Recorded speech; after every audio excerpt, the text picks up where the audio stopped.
Masih di topik yang sama, aku pengen ngebahas pergumulan aku sebagai adult ADHD dalam berhubungan dengan manusia.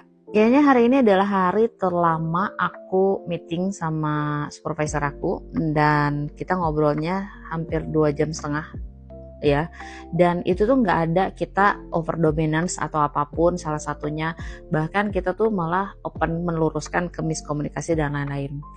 Aku nggak pernah menyangka akan ada di titik seperti ini karena jujur biasanya tuh aku jarang berani mengungkapkan apa yang aku rasain dulu karena takut menyinggung orang, karena takut ada banyak hal lah ketakutan di dalam pikiran aku karena mungkin aku juga nggak dibesarkan di keluarga yang terbiasa untuk mengungkapkan pendapatnya secara sehat ya.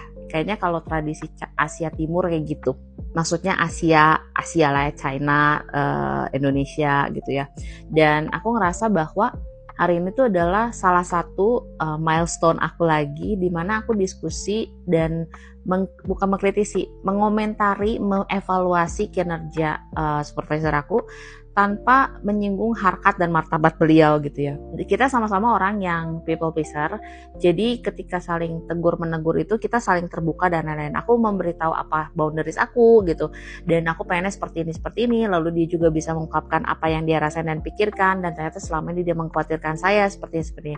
Aku nggak pernah tahu aku bakalan ada di satu titik seperti ini. Pertama-tama kan aku nggak bercita-cita jadi pengusaha atau memiliki usaha gitu ya, usaha kecil ya, bukan yang kayak gimana, tapi buat aku memimpin dan mengajari orang, lalu mengkomunikasikan rasa tidak nyaman kita dengan kinerja seseorang dan memberikan mereka standar itu, it's not me banget.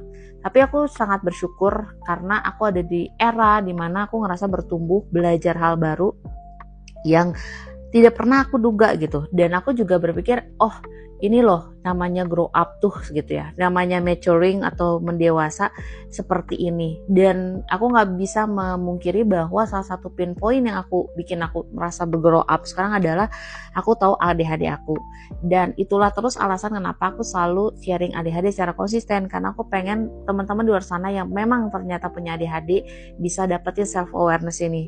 Waktu pertama kali aku datang ke rumah sakit, ke psikiater, itu aku bahkan gak pernah tahu istilah ADHD.